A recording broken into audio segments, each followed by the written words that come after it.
Você se recorda do Shun? Aquele preparado bizarro e asqueroso que o Plankton vive tentando empurrar para os clientes. E se eu te revelasse que, na verdade, tudo isso faz parte de uma estratégia maquiavélica do seu siriguejo para controlar e dominar o comércio inteiro na fenda do biquíni? À primeira vista, parece uma loucura completa, não é? Mas me acompanha nessa linha de raciocínio que você vai perceber como essa hipótese faz todo o sentido do mundo. Vamos direto ao ponto crucial.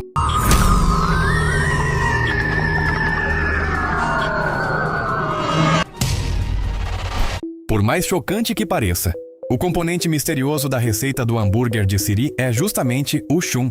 No clássico episódio Amigo ou Inimigo, fica claro que o Plankton e o seu siriguejo desenvolveram o primeiro protótipo de hambúrguer trabalhando em dupla. Se prestarmos atenção no pedaço do pergaminho que ficou com o Plankton, dá para ver que ambos adicionaram uma dose de Shun na mistura. Faz bastante sentido, concorda?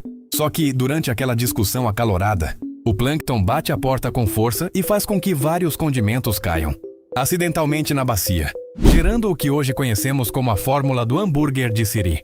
Como aquela base antiga já continha Shun, é evidente que o sanduíche atual mantém esse ingrediente até os dias de hoje. E eu encontrei uma evidência incontestável disso no episódio O Anzol. Em determinado momento, o seu siriguejo desabafa dizendo que ninguém folgava por lá, desde o período da escassez de Shun. No ano de 59, conclusão óbvia seria de que apenas uma grande calamidade fecharia as portas do Siri Cascudo. Mas me diz uma coisa, por que a ausência de Shun afetaria um estabelecimento focado em vender hambúrgueres? Sem esse componente não há produto para vender. No entanto, eu creio que o Shun não atua como um tempero comum. Na minha visão, ele é o elemento mágico que torna o hambúrguer de Siri irresistível para a população. Todo mundo comenta sobre o segredo da fórmula, mas no episódio Roubo da Fórmula, descobrimos que o mistério gira em torno de um único insumo principal.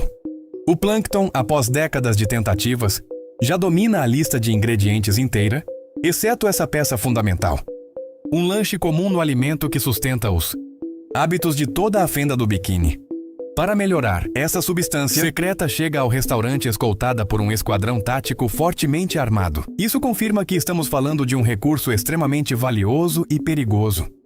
Já testemunhamos o Shun sendo manipulado para criar explosivos em outros momentos.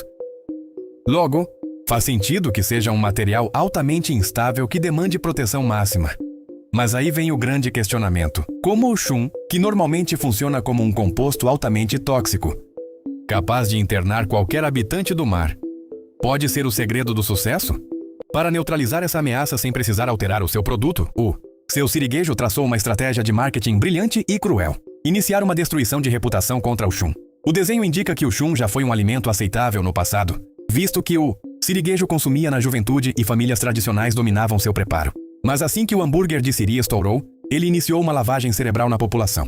Ele convenceu a todos de que o produto oferecido no balde de lixo era lixo literal, oferecendo o hambúrguer como uma alternativa limpa e gourmetizada.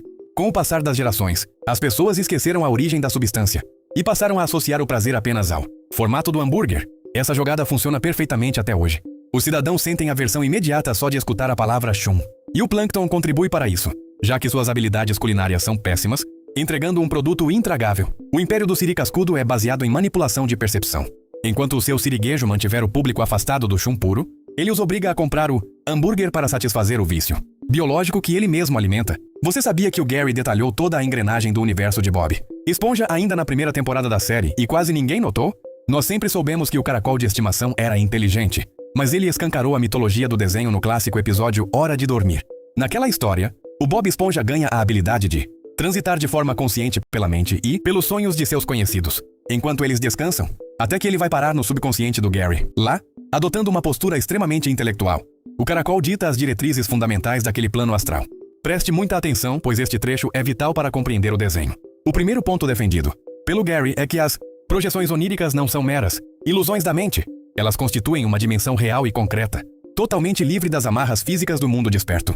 O segundo ponto envolve a capacidade de moldar essas dimensões por meio de ações repetidas no cotidiano, ilustrado pelo famoso poema do homem do Peru que sonhou que devorava o próprio calçado e acordou no meio da madrugada descobrindo que o evento tinha se manifestado fisicamente na cama. Embora pareça apenas uma piada boba do roteiro, a mensagem do Gary é literal.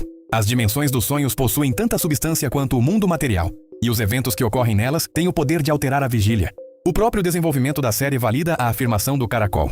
Se essas realidades são palpáveis, isso justifica como o Bob Esponja consegue se deslocar fisicamente por elas. O ambiente onírico é um território geográfico visitável. Para acessar outra mente, basta cruzar um portal ou uma vidraça espiritual. O mais impressionante é que vemos os personagens acessando essas dimensões alternativas mesmo estando totalmente acordados. Veja o exemplo do episódio Bairro Aleatório.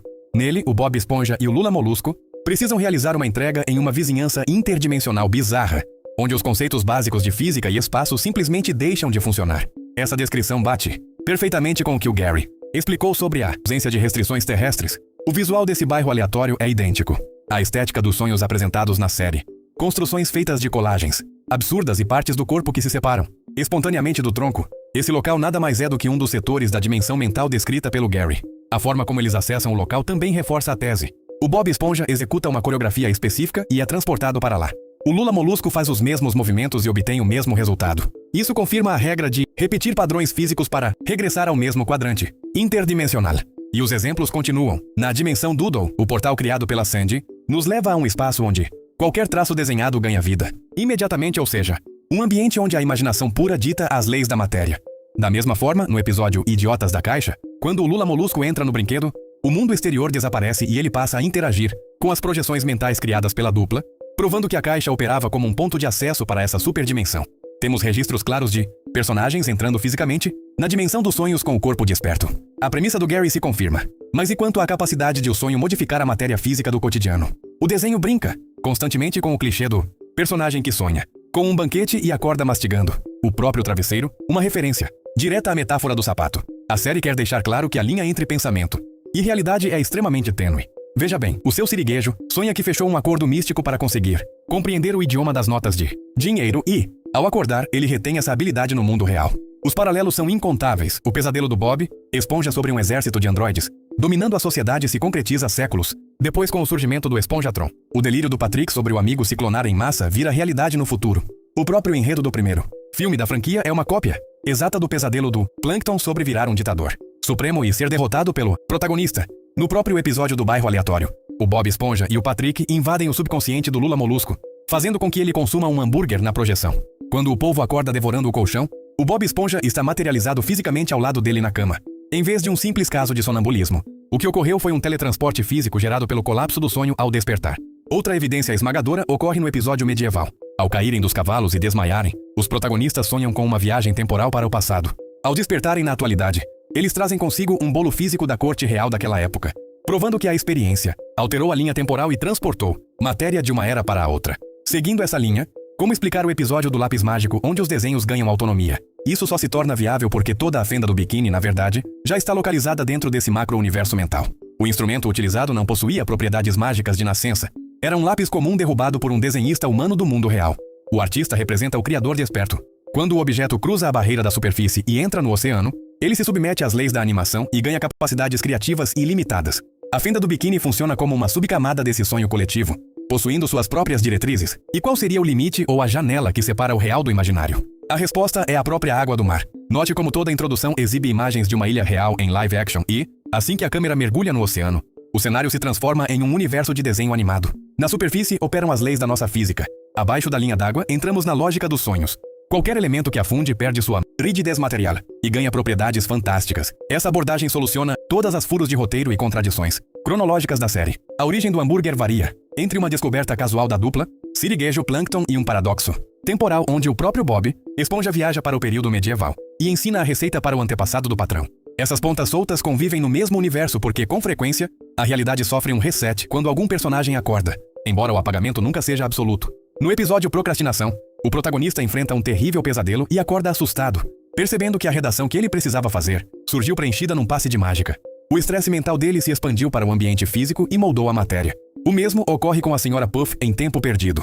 Após surtar na prisão dentro de uma sequência surreal, ela desperta em sua sala de aula antes do acidente acontecer. Ela reiniciou a própria linha temporal. Porém, os policiais surgem afirmando que ela já pagou por seus crimes no passado, indicando que o mundo manteve uma memória residual do evento apagado. O Gary domina toda essa engrenagem. Por ser a mente mais brilhante da região, ele compreende as regras dessa dimensão de desenhos e se aproveita dela.